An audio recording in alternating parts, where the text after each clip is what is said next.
Aptera just keeps coming up with more ways for me to fall in love with them, because I think they're doing things that other companies should really be picking up on, and Aptera is not afraid to acknowledge and give credit where credit is due with Tesla. I feel like a lot of other EV brands don't like mentioning the T word, and they like just pretending that Tesla is just, one option in a beautiful sea of EVs, ignoring the fact that they're like, most of the EV market in the United States, and they are by far building way more electric vehicles than anybody else, and there's essentially no competitor in sight that has the supply chains or the designs to beat Tesla in total production. But that's a great thing about Aptera, is they're really not trying to compete with Tesla. They're not trying to make this vehicle like the end-all be-all. It's not really competing with any of Tesla's vehicles. It's not a pickup truck, it's not a sedan, it's not an SUV. It's, I think, intentionally supposed to be kind of a secondary vehicle for a lot of people, just because it's going all in on efficiency and affordability. So if it's just you or one other person driving around, this is going to be the cheapest way to transport yourselves. But yeah, they fully expect you to have another vehicle for the family or for hauling cargo and more stuff and more people. But they want it to be the best secondary vehicle it can be by taking design cues and taking choices from Tesla. So there's a couple things that I wanted to highlight that they're doing that I really appreciate as someone that is planning on owning a Tesla in the near-term future, but also could absolutely work an Aptera into my life as a secondary vehicle. Because for one, the co-CEO Chris Anthony talked about the Tesla connector recently in an online webinar, mentioning how brilliantly designed it is and how they're kind of annoyed and horrified with the CCS standard, because while it's very common and so many EVs that are not Tesla are all supporting CCS, it's kind of ugly, it's kind of bulky, it takes up a lot of space, and that's not great for the consumer because it's kind of hard to navigate and work around with, and it's not great for vehicle design, especially when you're trying to make a lightweight and aerodynamic vehicle that makes the best utilization of space possible. Trying to fit a whole CCS connector on the Aptera is gonna be quite the challenge, because right now all of their prototypes are putting the connector behind the license plate, and if you've caught Aptera's videos in the past, you've seen that they're actually using the Tesla connector, and it was awesome to finally get confirmation from the co-CEO that they are actively pursuing and trying to get a hold of Tesla so that they can use the Tesla connector on their vehicle. They praised it for how thin and small and easy it is to hold, and how it's basically more compact than any other charge connector that another company has come up with, and they love the fact that that Tesla connector can be used for wall charging,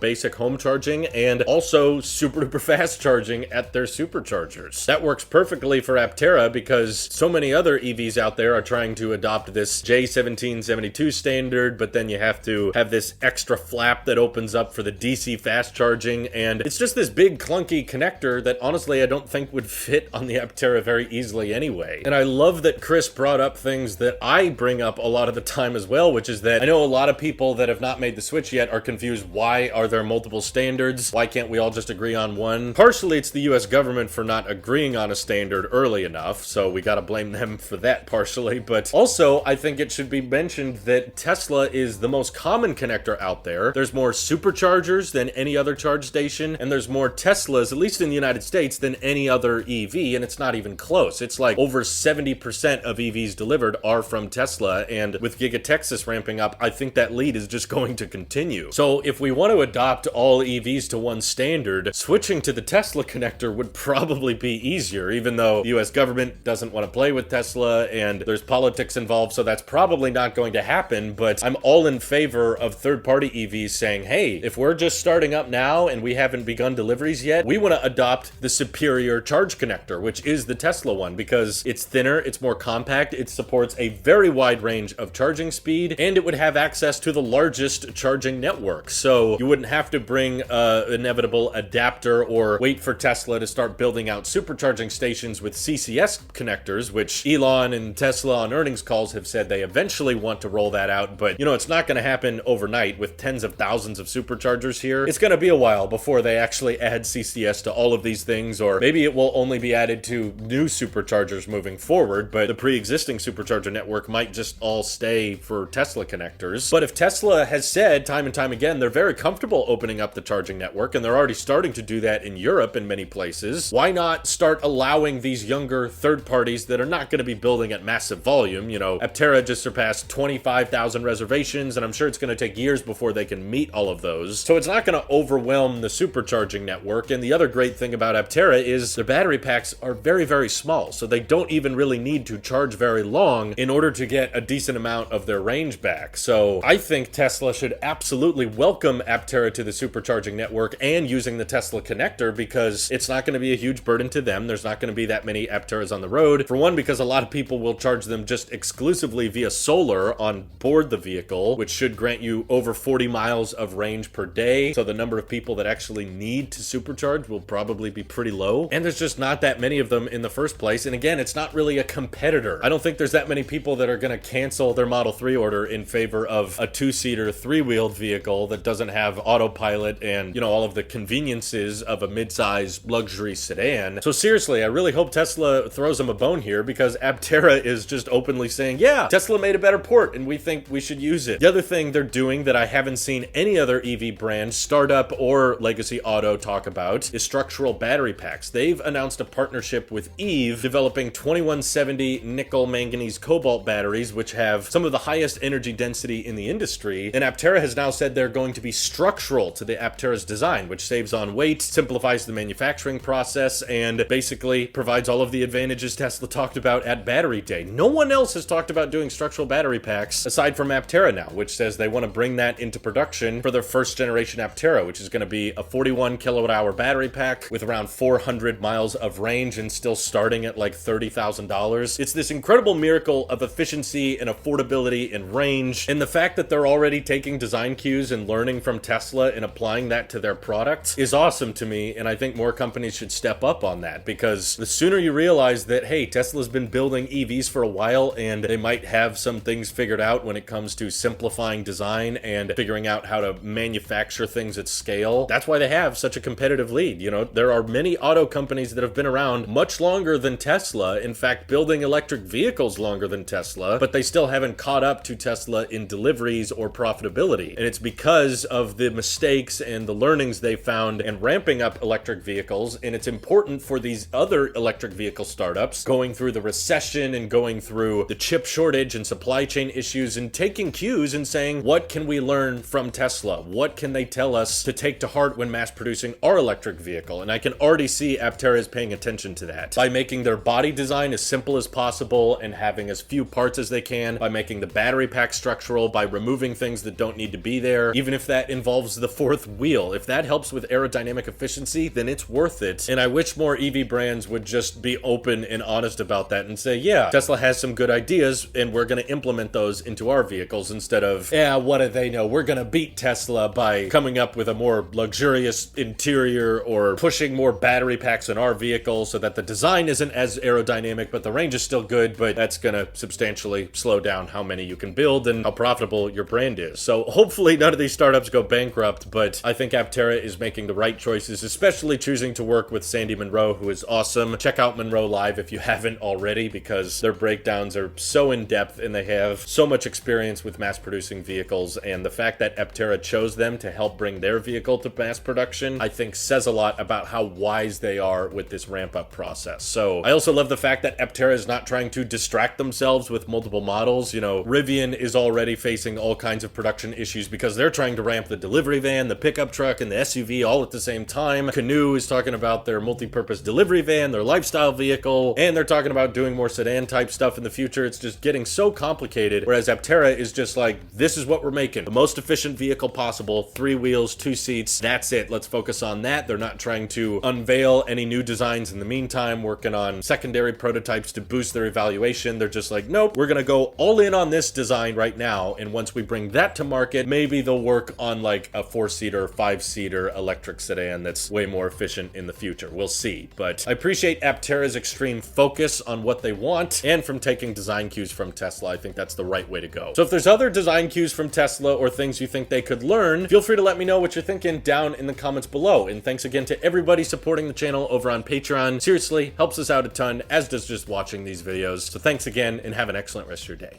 Take care.